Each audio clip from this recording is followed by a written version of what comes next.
It's Tuesday. It's 7:30 p.m., which means it's time for Live with Simone. Good evening, everyone.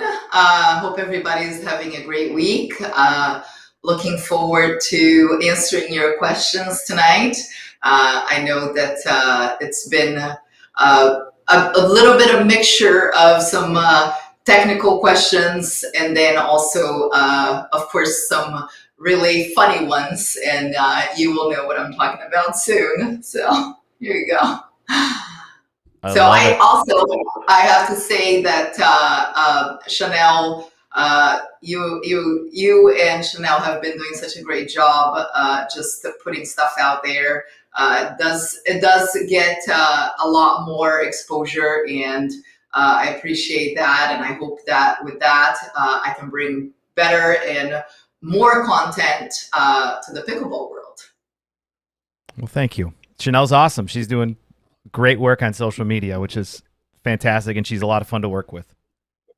I know it's like it's working out great. So, but anyway, so tonight we've got lots of questions. So we'll start off with a few before we maybe do some as you say, Eddie, some shameless plugs. So let's get started with the questions here. Let's do it. And most of these are going to be coming from Instagram here. And I say we just jump into it. The first one comes from Firebat620. If you could put your favorite foursome together for a game, who would you choose? Oh my goodness. So, I mean, and again, with this question, I was thinking about it. I was like, okay, pickleball world, or let's say any athlete, and I would have to say I would have to go with like just a random athlete selection here. My number one would be definitely Roger Federer. So I would definitely would want to be like against him on the other side of the court. Then the other one I'm a huge Steffi Graf fan. And I would love to play with her. And the none other than Tom Brady to be Roger's partner. So even out things a little bit. So it would be a battle of the sexes with some really amazing athletes. That would be. And as you can tell, they are a bit older. They're a bit of my age, so that would be fun. I would pay a lot of money to see that for sure. I mean, I would pay them to come play with me. I'll teach them anything. Yeah, so that would be amazing. That's great. Yeah. We got a question here from Jen Villa 455. How can I be better on my backhand at the net? So when looking at that, so backhand at the net, I think she's talking about volleys. So I mean, with the one thing that I see a lot of people struggling with their backhand is more because of their wrist. The tendency is that to be more powerful, I guess, with the volleys and a little bit steadier and more consistent is really having a firmer wrist. Also, what helps is having the contact point further out in front, so that way the wrist doesn't break. I would say for Dinks, often is similar in the sense that we tend to use our wrist quite a bit. So working on firming the wrist, and it's not as a stiff wrist, but it's more of a firmer wrist. I think that's a big one. Great. Another one here from 4Motivation3. Where do you like to put lead tape on your paddle and why? So my paddle, my Prince paddle, is a little bit more handle heavy, and so I put it on the head to balance out the weight. I mean, my paddle is pretty heavy. A lot of people ask how heavy my paddle is, and I'll tell you that it's upper 8, so it's like a 8, 9. So I like the heavier. It feels that I like the feel of it because it gives me plenty of power, but then I still keep the control. When if the weight is too much on the head of the paddle, then I feel like I can hit the ball pretty hard, but it's harder to have control. Plus, the recoil is much slower. So what I mean by that is when you attack to bring the paddle back, it's much tougher. I think that the tendency is people like to put lead tape only on the head, and then that way it does get heavier there, but I think you lose a little bit of that faster hands, I guess. Balancing out weight for me has always been a big one, most importantly because I've had shoulder issues also coming from tennis, all those serves, all those years. So when I played with a head heavy paddle, it definitely bothered my shoulder. So I try to stay away from that, prevent. I have plenty of injuries, don't need another one. That's great. This next question, I'm sure a lot of people can relate to and want to know the answer, especially when you're starting off. And that is, this is from Mr. Blank 56. And it's, how do I learn to let long balls go? Ugh. I know a lot of people struggle with that. And so to me is understanding the not just the direction that the ball is coming from. And what I mean by that is it coming from down up? Is it coming from a linear, meaning like a shoulder high ball? It's also very important to understand what kind of spin is the ball coming. Is it flat? Is it top spin? Or is it a slice? So a slice ball that comes with a lot of power from down up tends to go out. So reading that ball as soon as it leaves the paddle, and again understanding that what is the paddle path. So if somebody opens up their face and is doing a slice motion, then and it's going fast, that those balls tend to go out. And again, it's because the ball is coming up and it's not going to come down.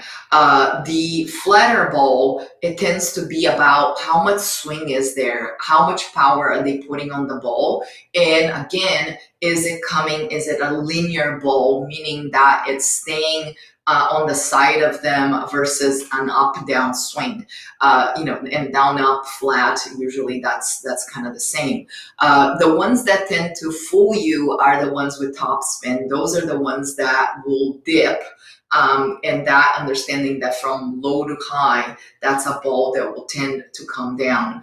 And again, the best way, sometimes people have a hard time doing it, but is letting one go and realizing, oh, okay, now I understand the better. Because of the fact that they will see what the ball, where, the outcome of it. A lot of people that just get in that moment of going, hard, and it's hard to let one go. But I think maybe, try once and see what happens, and then you'll be surprised that, especially, slice and flatter balls, how much they sail. That's great. Putting it into practice is not as easy, but it's good to I know know, some I know. tips. And again, it just have, I mean, worst case scenario, ball goes in. But I think it's just starting to let balls go is the beginning of it, is the start. That's good. Good advice. This is kind of a little bit of a heavier question from Chanel Rebel, and it's, where do you see pickleball in 10 years? I mean, I'm hoping that it will continue to grow. It's since I started playing, that was in 2015. It was definitely seen more as a hobby, and then I think 2016, 2017, it started to change. and every year has gotten bigger and bigger as far as in the professional level. I think the number of people playing is also growing. And with that, it brings more attention to the sport, and I think it brings more money for sure on a professional level. So I think that if it continues to go in this direction, it's just that it will keep growing as far as being seen as a professional sport, where people actually, like, lots of people are making money playing pickleball only. In order for that to happen, then you're paying out, like tennis does, from the first round wins all the way to winning the tournament. But again, that would be in 10 years, definitely totally doable. Now, as far as I know, the question that I get, Olympics, I think that a start would be, I asked somebody the other day and I never checked, but I believe, I don't know if you know the question to this, Eddie, but is Los Angeles hosting the Olympics in 2028? 20, Am I right? Or 2026, I believe. 26 again, I'm off. So with that, the big one would be to have pickleball as an exhibition at the Olympics. That would be the start, especially because the US is hosting it. As far as having it as a sport in the Olympics, I think that it has to grow in many other countries, and especially in Asia. I think that would be the crucial part of being part of the Olympics. And that would be amazing. That would be awesome. Yeah, I can't wait. And I'm sorry, you were right. It is 2028. I was 2 years off there, so you're correct. Yeah. So I forgot to check, but I thought that was it. Yeah, that would be great to have in the Olympics, that's for sure. Yeah. Here we go. Here's a question from Pickleball Mama. What do 5.0 players need to know to make it to the pros? Like, what are the biggest differences? I would say it's really knowing like when to pull the trigger, and I think it's just more so. Of course, there's a skill set that is when people are learning different shots and improving, is really knowing when to pull the trigger as far as unforced errors and forced errors. So when you pull the trigger too soon or not the right ball, you tend to make more errors. Where you see that the better players, the pro players that are successful, they know their opponents very well, and they know when they can pull the trigger and where they can't.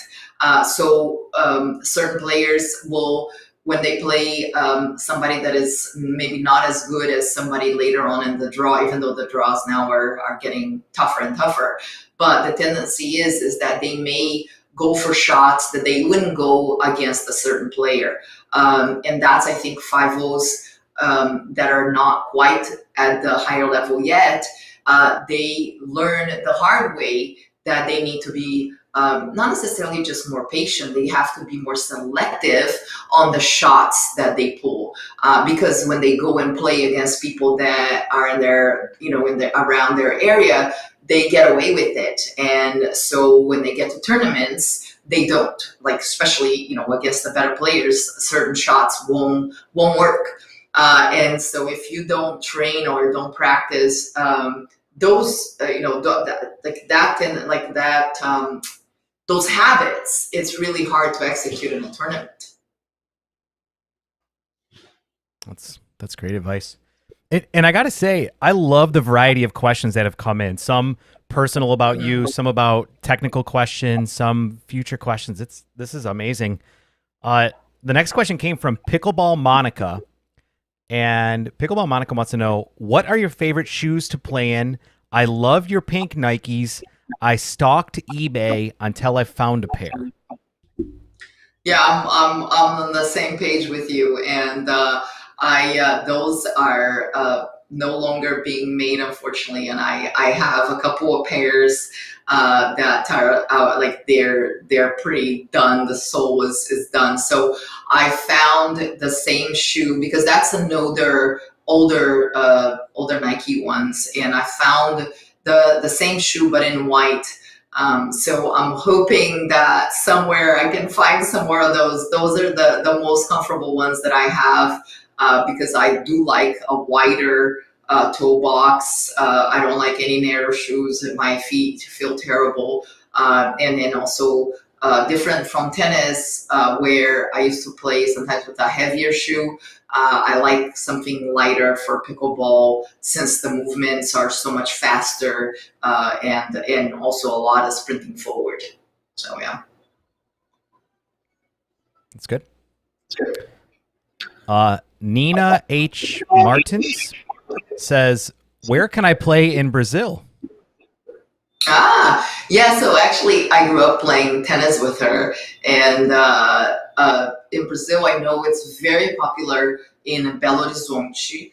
I think that there are courts now in a lot of places. I think São Paulo has some. I think somebody actually from Brazil messaged me that they have one in Florianopolis, which is not far from where we are. Not. Yeah, I think it's sorry. Yes, Florianopolis, but they are going up everywhere now, which is really great. The other day, I saw a video from Brazil go a little viral, and the guy was doing an overhead. It looked very much like a paddle overhead, and it was a lefty. So shout out to the Brazilians. You guys are definitely doing some cool. Actually, I think the same guy did a serve with his feet, like a kicking it and then serving it. So I mean, Wow. it's so great to see pickleball growing in Brazil, and I've gotten so many messages from a lot of Brazilians, and once things get a little less crazy with COVID and everything, I definitely want to come. I haven't been able to see my family. My entire family is in Brazil, so I am definitely hoping to go visit everyone, and then hopefully go. Play some pickleball in some of the cities that have courts and lots of players. I know that it's only going to keep growing, because Brazilians love they don't like the quiet, and pickleball being a much louder sport, it's definitely a party. So yeah, so it's gonna grow. It's gonna continue to grow.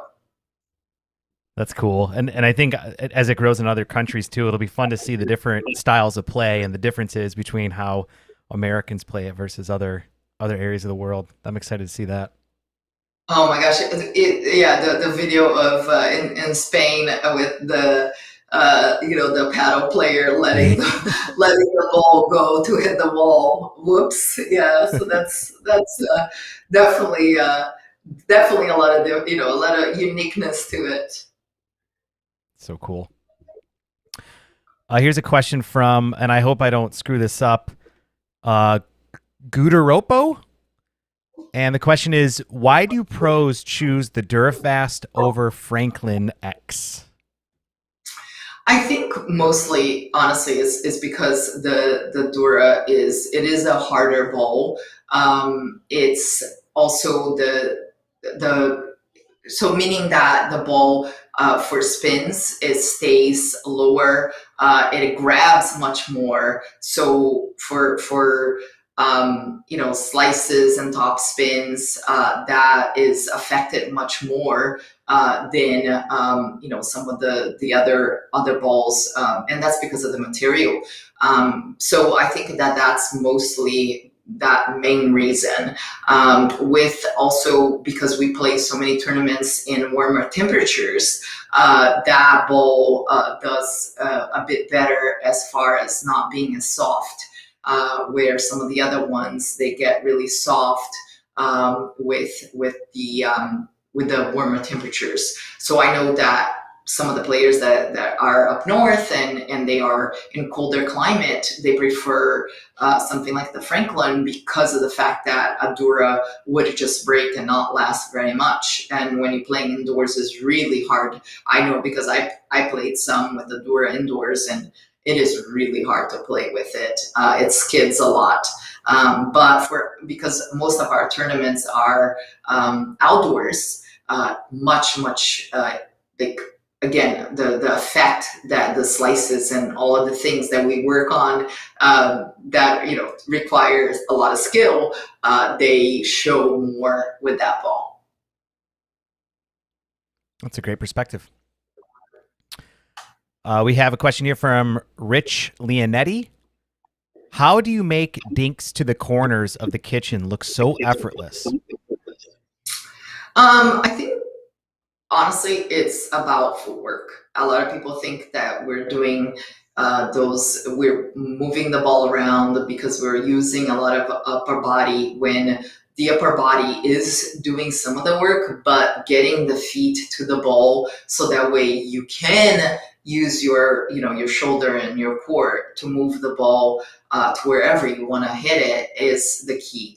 Often I see players get stuck. They lunge or they get stuck.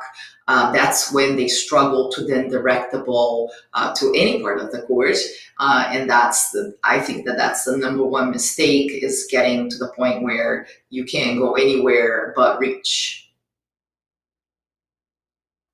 Great.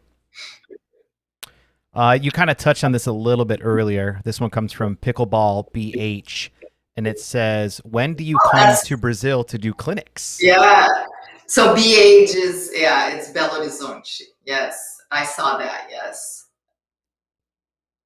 So shout out to all the peeps, aos meus brasileiros de BH e todo o Brasil. Logo. Yeah, what she said. Translation. Google Translate. I like it. All right, here's a question from Kamara Mercet.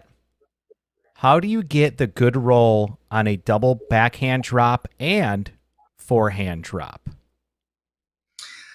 So as far as the backhand, often with the two hands is really, I think, and for those people that I would say maybe come from tennis, the two hands is dropping the head of the paddle below the ball and continuing to kind of accelerate through it. You don't want to go too fast, but you need to make sure that you're not stopping the paddle or slowing down too much. So you still need to, you're grabbing the ball in front, but you need to make sure that that acceleration exists. Otherwise, the ball does not grab onto the paddle. Unfortunately, the paddle does not have strings, so it won't grab, and it will stay flatter versus grabbing the top spin. The forehand is very similar, but I do believe that because often the tennis players, when they hit it with topspin, they have a little bit of angle down with the paddle. That does the topspin is a bit easier to do, and I truly believe that the key element to it is dropping the head of the paddle below the ball, and as you go low to high, you will grab the bottom of the ball and be able to roll it.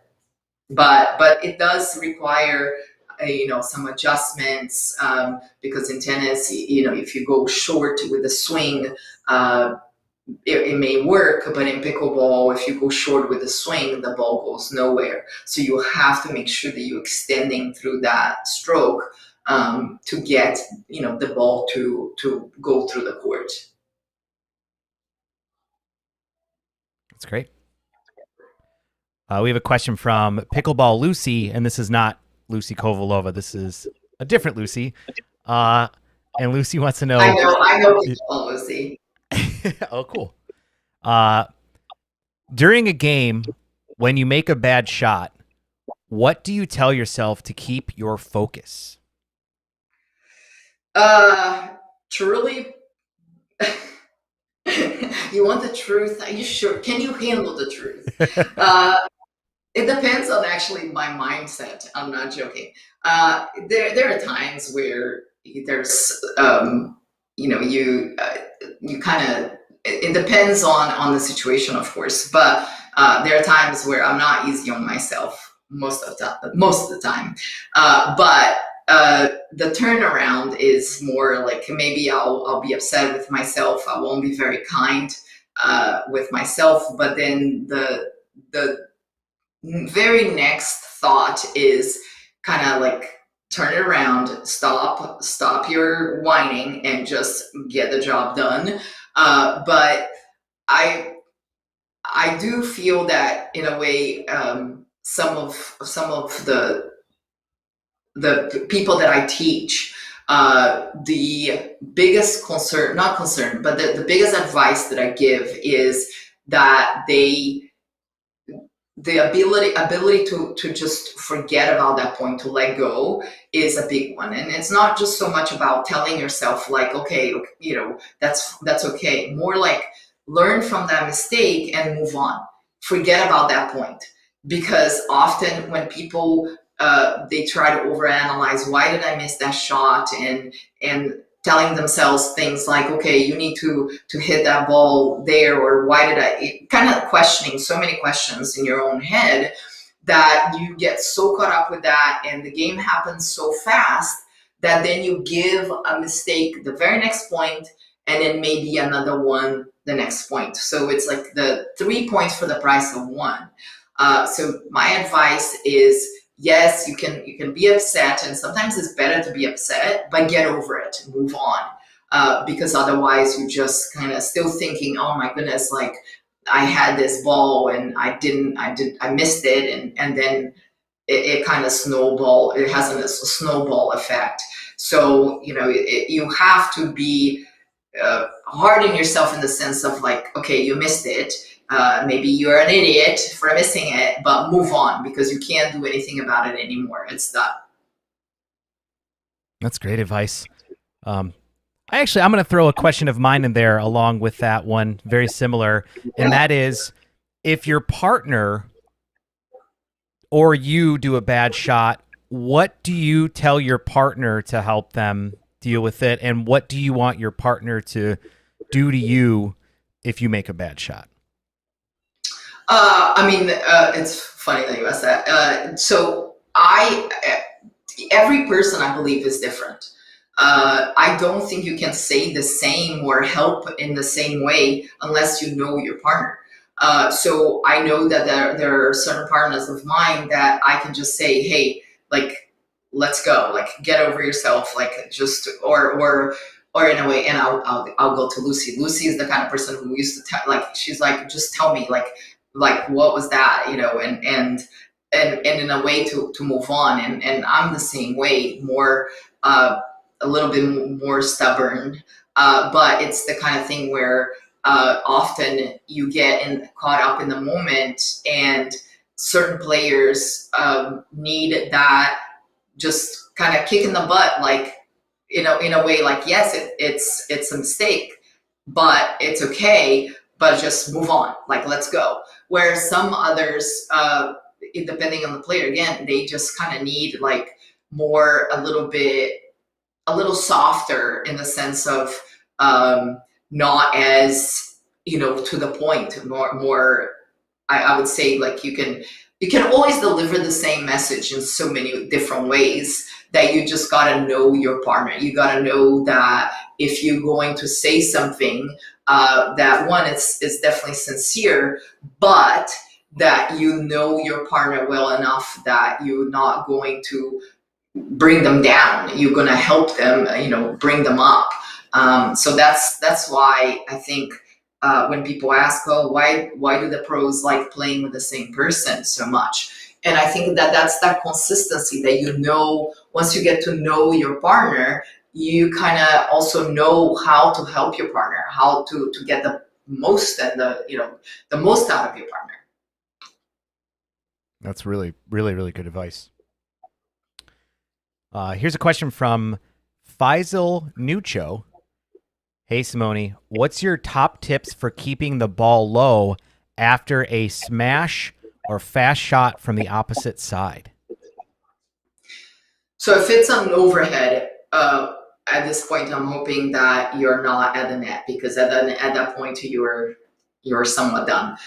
So often when defending, a lot of people still stand straight up. So if you want to have a chance of keeping the ball down, when somebody is about to hit a ball up down on you, you have to get down with it. Think of, any sport that you are. I always try to do sports analogies. So I think about volleyball, somebody spiking at you. You literally have to get lower, so that way because that ball is not going to come up to you, it's going to stay down.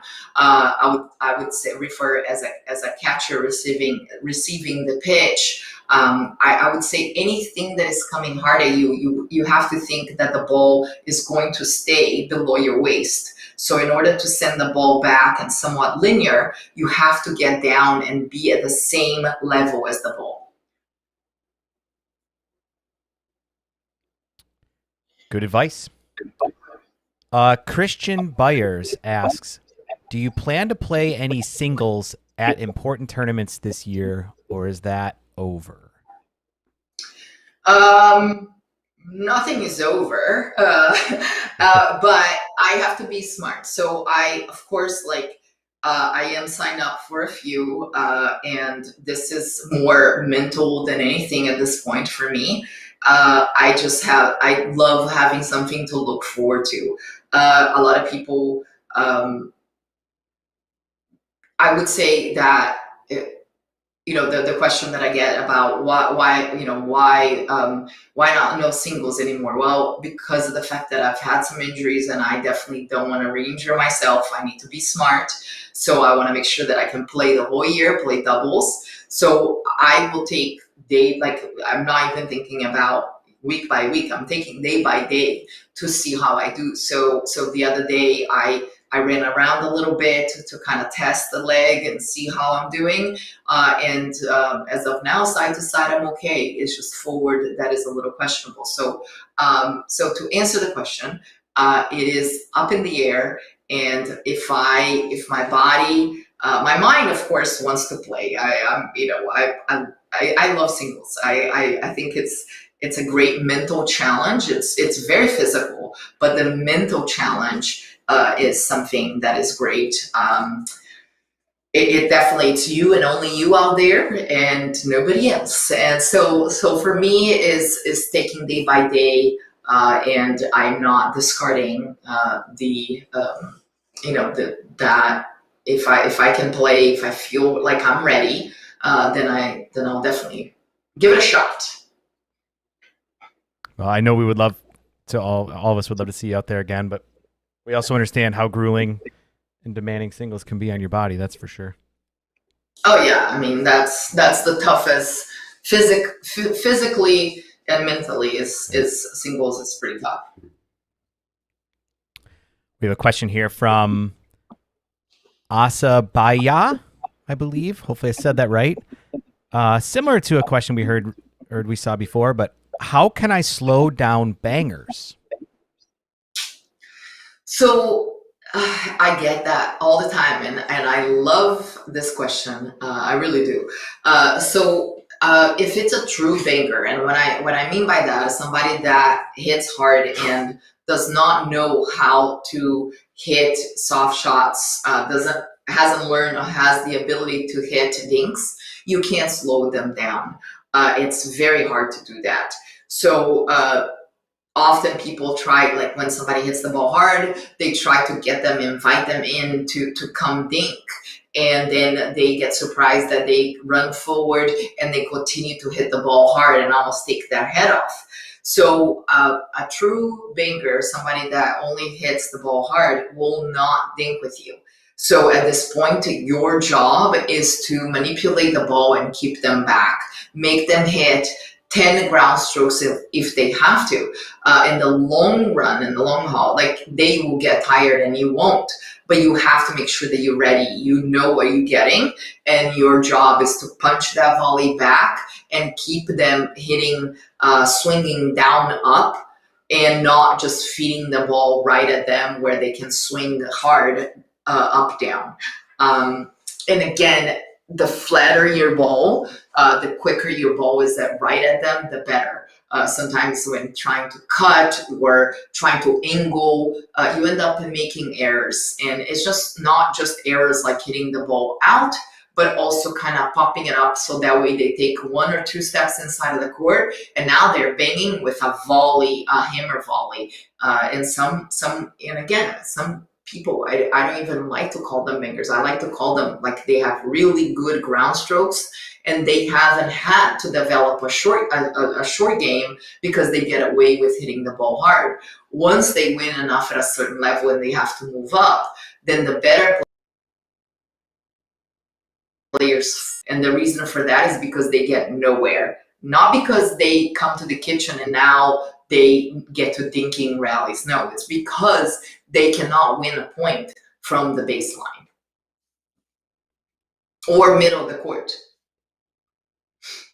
It's even more great advice here. Question from Mariella Rogers 1. Will you hold a camp in Southern California?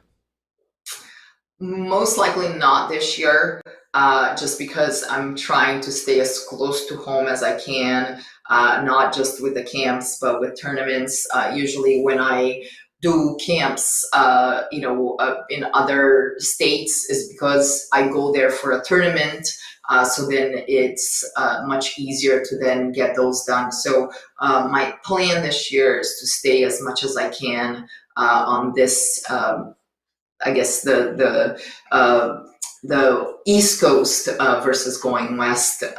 But who knows? Maybe next year when I'm not, doing tournaments as much, I'll probably be teaching a little bit more, and maybe do some trips where I go teach and a little bit of vacation as well, a little bit of fun. That'd be nice. And SoCal is obviously a great place to do that.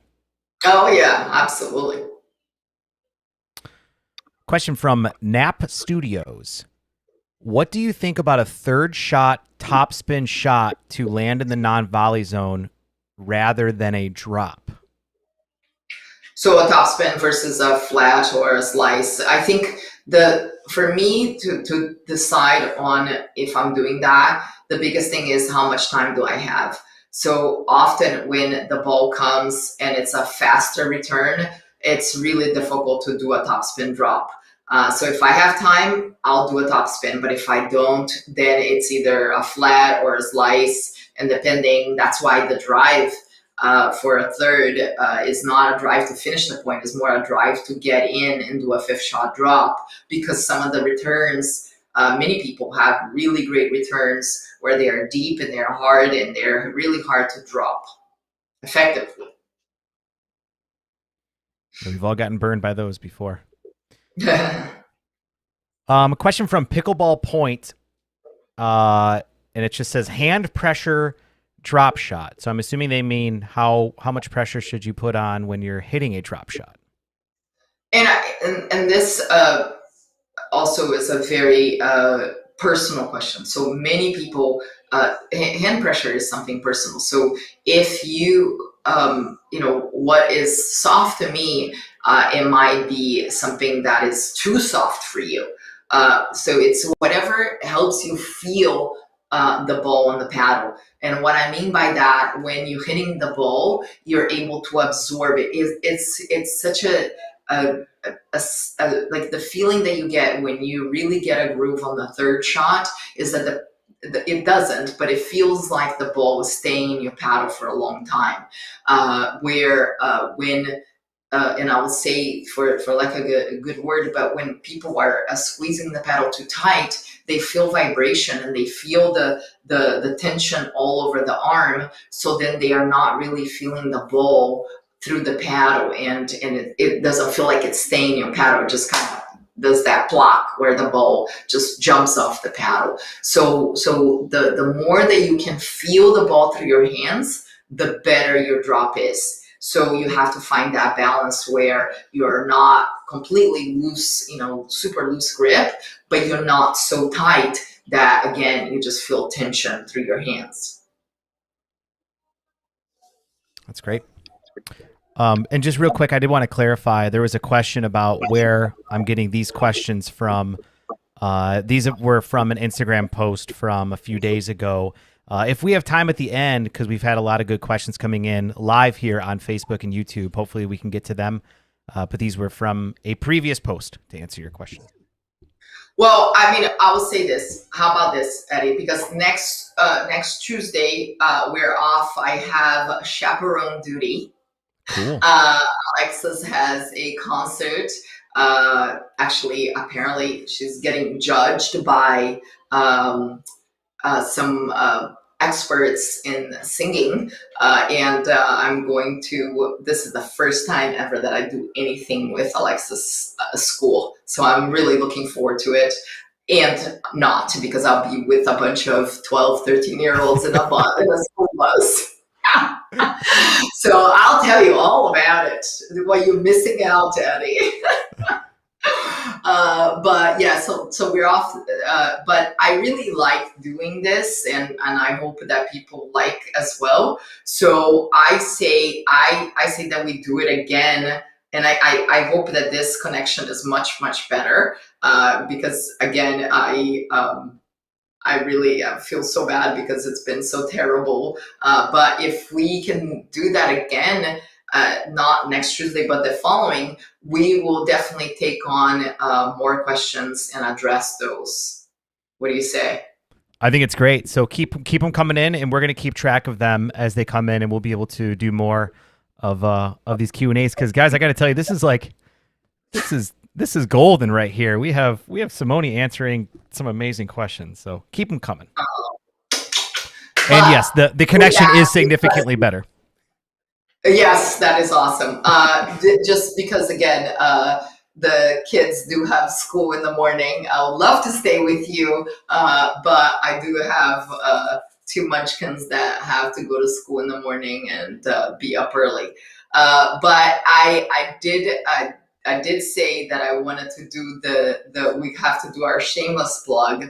But I love my supporters. I love my fans, and they not only the shameless plug for the gear. I'll let you do that first for the Simone gear. All right, so guys, as I mentioned, this is gold. This is incredible content, right? And we want to keep it coming to you guys for free. And one of the ways that you can do that to help keep this going is by supporting us by going to simonejardim.store and buy some of the incredible merch that we have there. As I've shown off before, I have this awesome t-shirt with the Simone logo on it. We have mugs. We have hoodies. We have just incredible stuff there. And if you guys have any ideas for any products that you want, let us know in the comments as well. Best part is you can use coupon code Simone10. You can get 10% off your order. Again, go to simonejardim.store and use coupon code Simone10 for 10% off of your order. And the part where I was referring to is that I know that I don't do enough, and this is just me. But talking about subscribing to our YouTube channel, it is free, and with that, it definitely helps us. But not only that, for the people that do come and watch, what happens is that when we drop new content, which we will, even though we're not live next week, we have some new content that is going to be coming in. So you get notified. My expertise in all of the social media. So, and also, I mean, if you know me, you know how open I am with this, my business and all how this goes about it. For me, the YouTube channel, as of now, and I'm just thankful and okay this way, as long as I'm adding new equipment, and now I can afford Chanel, I am good with that, right, Eddie? Mm-hmm. I like it. So I'm not. Trust me, I'm not looking to get rich with this thing. It's more that I really enjoy, but I also want to make sure that I take care of the people that take care of me. That's it. That's great. So we have time for maybe 10 more minutes of questions. Is that good? That sounds good. I think I know what's coming, but people out there in the world of pickleball don't have any clue what's coming their way. So I'm going to just sit back and relax and let you guys get to know a little bit the dynamic of Miss Lucy Kovalova and yours truly. So this is. So on I want to say it was Monday, Sunday or Sunday, I get a text message about, have you seen all the questions? Have you seen the questions on Instagram? And me, who's clueless, I'm absolutely clueless about technology or Instagram, as a matter of fact. I messaged Chanel. I was like, Chanel, how do I go check out the questions? And because I'm pretty sure Lucy has a few interesting ones in there, I'm certain, knowing her. And so I go in there, and this girl, oh my gosh, uh, yeah. So I'll let you get started here. Let's go, Eddie. Well, first of all, Lucy says she definitely wants a shout out.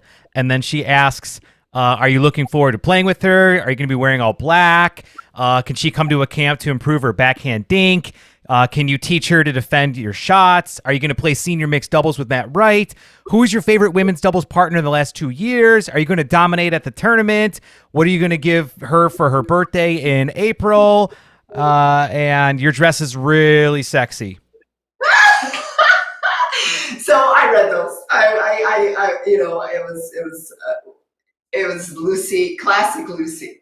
So the one that of course, I started answering every single question, and I think the one of the biggest things with pickleball for me is some of the relationships that I've made, and of course, she, from the beginning, I think from the first time that we played against each other at the U.S. Open ages ago. Oh my gosh, that's like 6 years ago. We just we became friends, and even though we always played against each other, we, no matter what happened on the court, we moved on. Outside was different, off the court was different, and when we started playing together, just the I don't know, the chemistry was there, and she's just a character. I mean, the girl is something else. So just so you know, some of them I answered jokingly, but of course we're playing together at the tournament.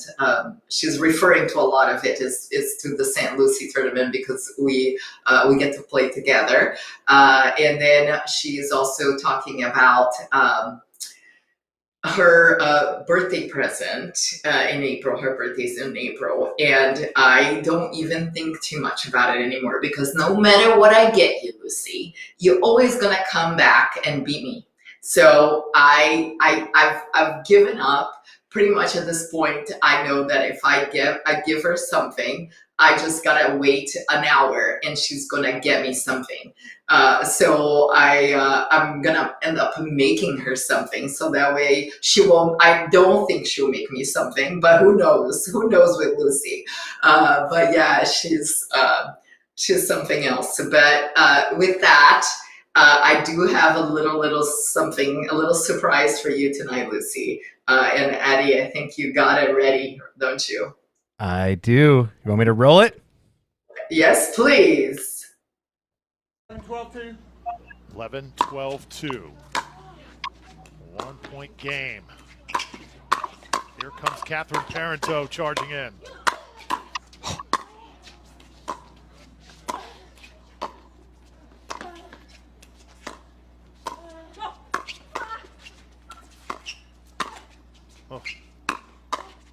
Oh, man.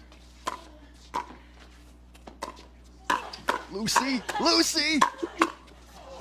Oh, let's go! Stop it.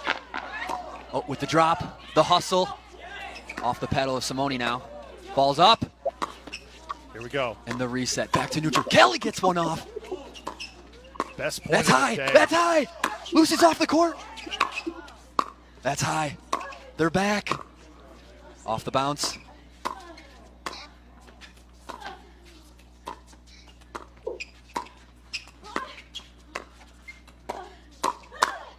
Oh!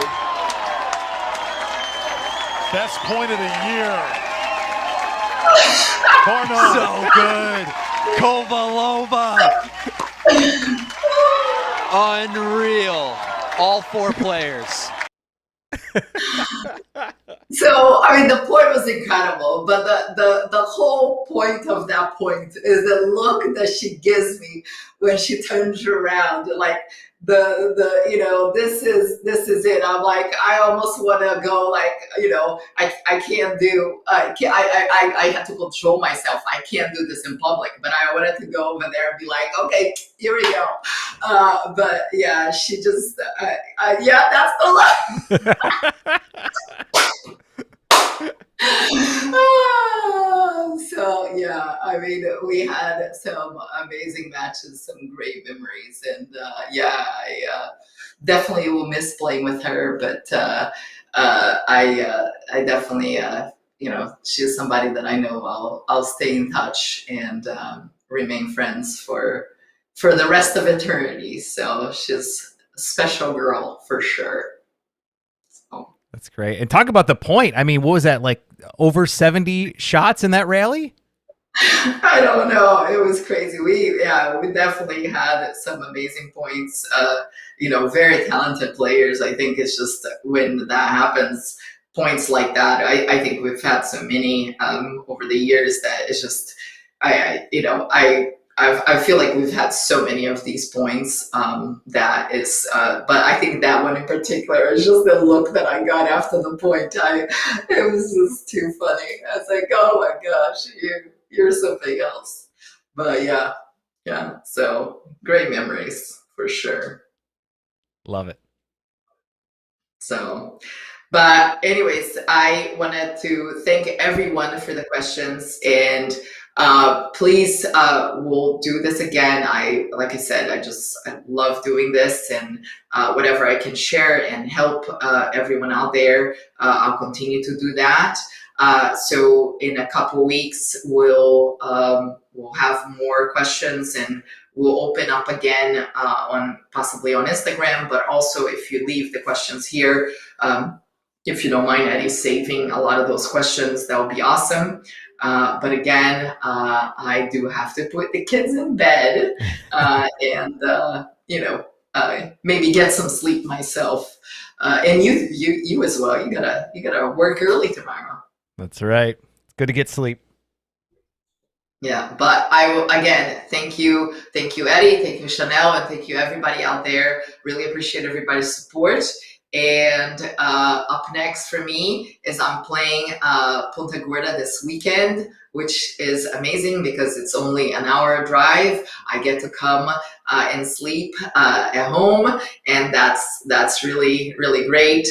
Maybe, who knows, maybe the kids will come on Saturday. I'm not forcing them to come. The last thing I need is grumpy kids around. But yeah, so if they want to come, they might come. And I have, I believe Friday, I have mixed doubles with Dylan Frazier, and then bringing it back with Corinne Carr on Saturday. I'm so looking forward to this weekend. Can't wait. It'll be so much fun. I'm looking forward to it as well. So good night, everyone, and thank you.